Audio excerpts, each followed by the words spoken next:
Guess what time it is, guys? Showtime. Like. Share.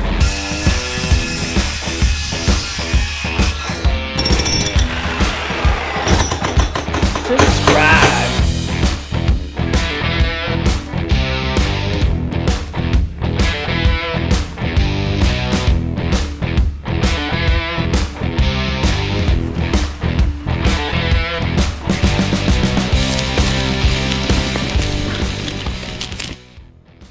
Hi, David Odell here with Odell Complete Concrete.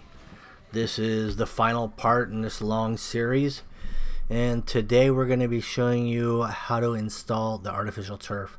In the previous videos we showed the setup, the pouring of the concrete, the redwood fencing. This one we've got the artificial turf. Also there's some planting. We've got some bamboo that's going to be planted in here, a couple palms, and also some low voltage lighting along that walkway. But so far they just started with the native soil. They've got the weed fabric to prevent the weeds from growing through it, or mixing the sand with the base material. Kind of separates the soils. They'll put some crushed concrete base on here, compact it.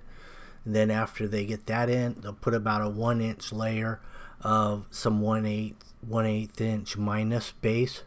It's a little bit smoother, finer material. That'll be directly underneath the artificial turf. The perimeter's formed up with some pressure treated wood. Now they just took some measurements to see if the 15-foot wide piece of artificial turf is going to fit in there, because they come in 15-foot widths, the rolls of the artificial turf, and it looks like it's going to fit in there with about a foot, maybe a little bit more overlap, so they can cut that off, and the excess is going to go to the other side of this property. There's another little area on the far side of the driveway.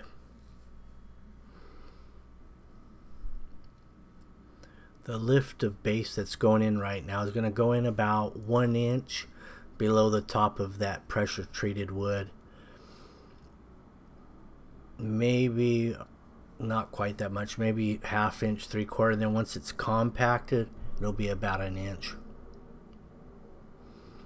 So you can see how it's starting to drop down. It started out about almost flush with the top of that treated wood.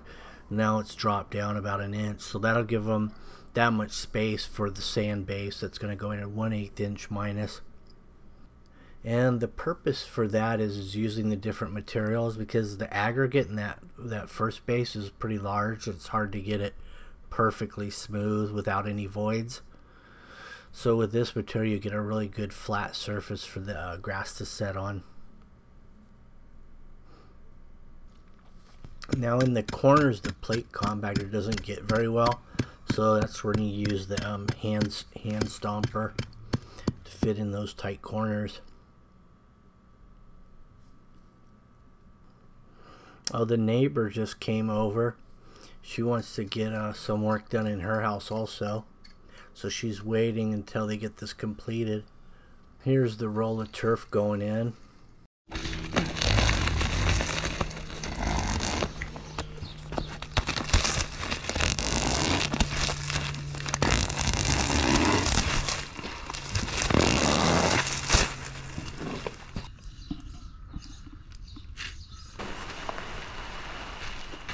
So it looks like they're going to have about 3 feet extra once they make the cut.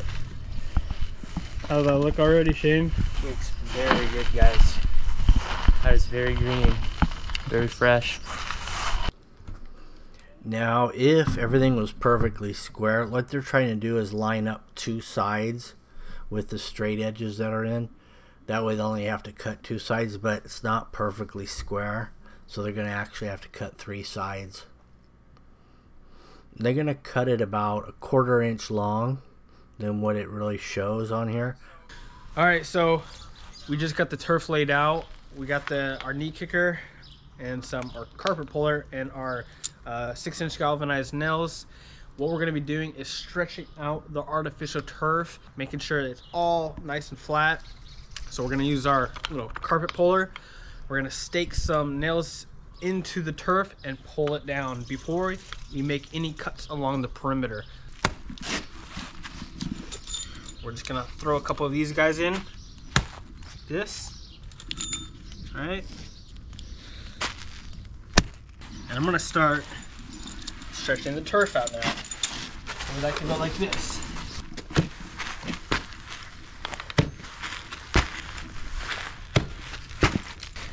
Now that looks pretty good. I'm gonna throw a nail in like that to hold that positioning.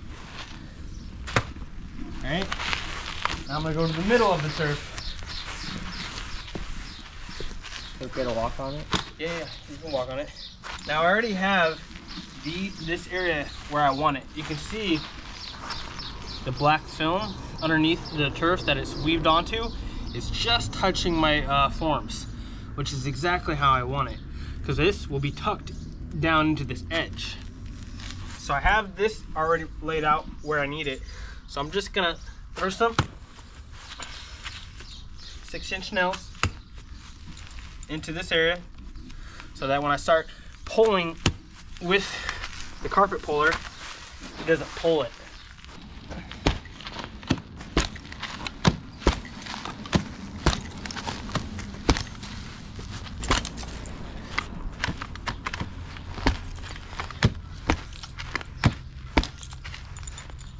Alright, here's a really good trick how to get your nails hammered down into your turf without bringing the turf blades down.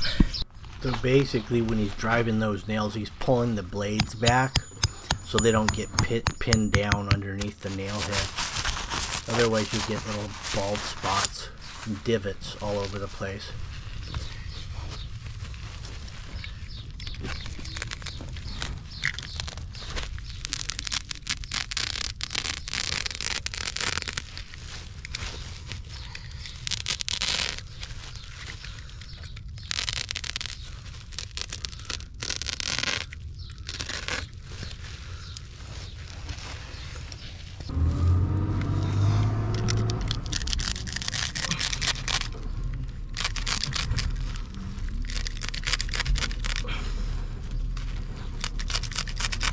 So that's how you cut your edges. You fold it back and then cut the bottom. Cut from the bottom. You can see some of the low voltage cable for the lighting just laying there in that trough, which is going to get covered with some black rounded river rock. All those little gaps in between the concrete are going to get filled with the rock.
This is tucking on the edges.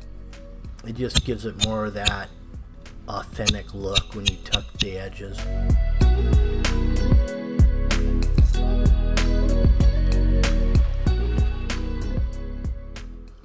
Here's the other side of the driveway. Just enough grass left over to fill this side in.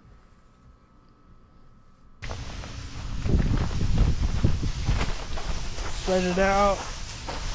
Now this is the infill that's going to be holding all the blades in the upright position.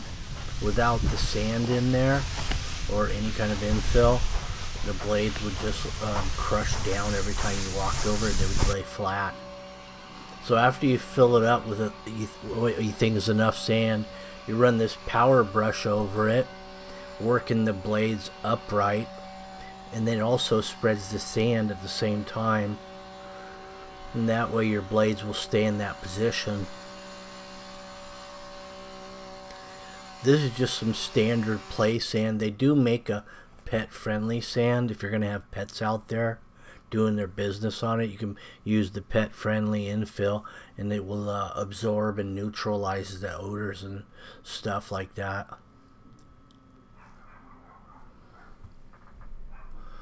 That's a drip hose there that's laying on top of that weed fabric, and it has emitters about every foot on it, so that's built into that hose. So you're going to get plenty of water wherever you plant anything along there. It's going to get water. And then depending on the duration that you run that hose, it's probably going to run for about 15-20 minutes, because very low amount of water comes out of these hoses, so the duration is going to be a lot longer than your typical spray heads. Now they chose to go with some bamboo here around the side. They grow really quick, and basically it's going to give them more privacy as these things fill in. And then we got a few palms over here in between the driveway and the walkway. Now you can see the river rock going in. This is polished black rock.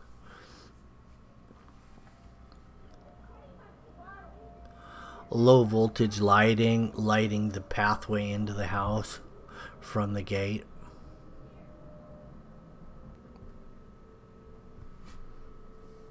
A little stucco patch where that little wall was, there used to be a wall that stuck out about 3 feet there. Just a random wall that stuck out. It was probably meant to be some kind of privacy thing for the front door. But now that they've got the fence there and they've got the hedges growing up, they didn't need that wall there anymore. Opens the front entry a little bit. So that turned out real nice. The finished product's looking real good here. At the end of this video, we did a little before and after shot, aerial view, before the whole project started, and then at this point, here's the before look before anything got demoed. You see there's that wall that stuck out on the front of the garage, just kind of randomly. And then they had a big bush over there, but it all came out, and this is what we got now. A big improvement. Probably increased the house about $100,000 in value, Southern California.